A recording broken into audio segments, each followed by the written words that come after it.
Assalamualaikum warahmatullahi wabarakatuh. Perkenalkan, nama saya Risa Septrianti, NIM 106210002, Fakultas Syariah, UI Sultan Taha Saifuddin Jambi. Baiklah, saya di sini akan membuat video yaitu untuk memenuhi tugas tentang tafsir ayat dan hadis yang diberikan oleh Bapak Dr. M. Zaki, SAG, MAG. Baiklah, yang pertama yaitu tentang negara ideal, yaitu dalam Al-Quran surat An-Nahl ayat 112 yang bunyinya A'udzubillahi minasyaitonirrajim, Bismillahirrahmanirrahim. Wadaraballahu masalan qaryatan kanat aminatan mutmainnah yatiha rizquha ragadan min kulli makanin fakafarat bi an'amillah fazaqahullahu libasal ju'i wa ulqahu bima kanu yasna'un, yang artinya, dan Allah telah membuat perumpamaan sebuah negeri yang dahulunya aman bagi tentram, dan rezekinya kepadanya melimpah ruah dari segenap tempat. Tetapi penduduknya mengingkari nikmat-nikmat Allah. Karena itu Allah merasakan kepada mereka pakaian, kelaparan, dan ketakutan, dan disebabkan apa yang mereka perbuat. Dan sungguh telah datang kepada mereka, yaitu seorang Rasul dari kalangan mereka sendiri, dan tetapi mereka mendustakannya, dan karena itu mereka ditimpa azab, dan mereka adalah orang-orang yang zalim. Dan kandungan dari ayat ini adalah menunjukkan kewajiban beriman kepada Allah Subhanahu wa Ta'ala dan para Rasul, dan hanya beribadah dan menyembah kepadanya hanya semata, dan bersyukur kepadanya yang telah memberikan nikmat yang sangat melimpah. Dan azab Allah pasti menimpa setiap orang yang kafir dan kepada Allah Subhanahu wa Ta'ala, dan durhaka kepadanya dan mengingkari nikmatnya kepada dirinya sendiri.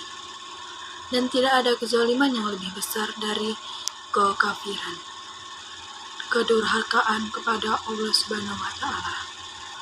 Azab atau hukuman adalah sesuai dengan apa yang telah kita perbuat.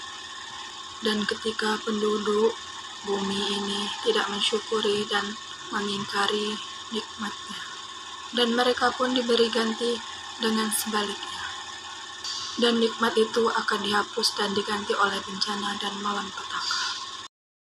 Tema yang kedua adalah taat kepada ulil amri.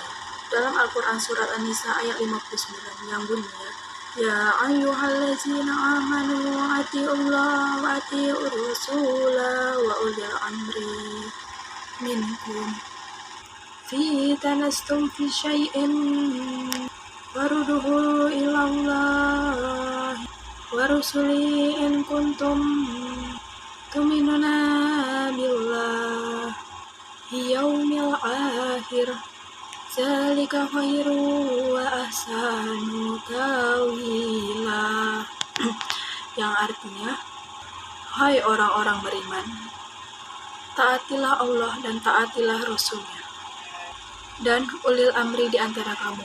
Dan kemudian, jika kamu berlainan pendapat tentang sesuatu, maka ia kepada Allah dan kepada Rasul-Nya.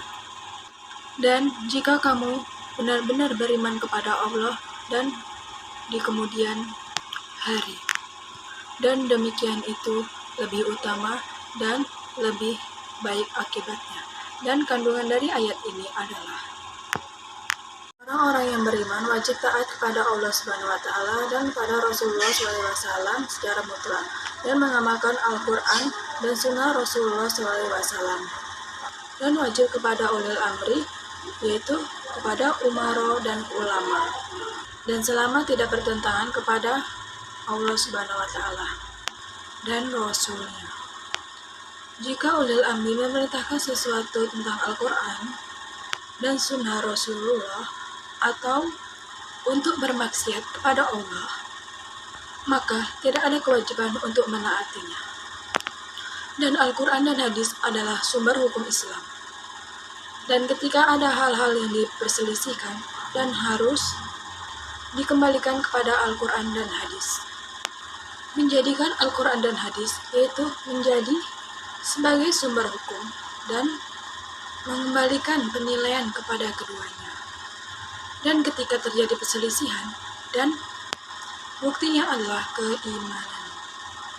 Jika tidak ada orang yang mau menjadikan Al-Quran dan hadis ini menjadi sebagai keimanannya, yaitu dipertanyakan kembali kepada Al-Quran dan hadis, dan akan menghasilkan penyelesaian yang lebih baik dan membawa akibat yang penuh berkah.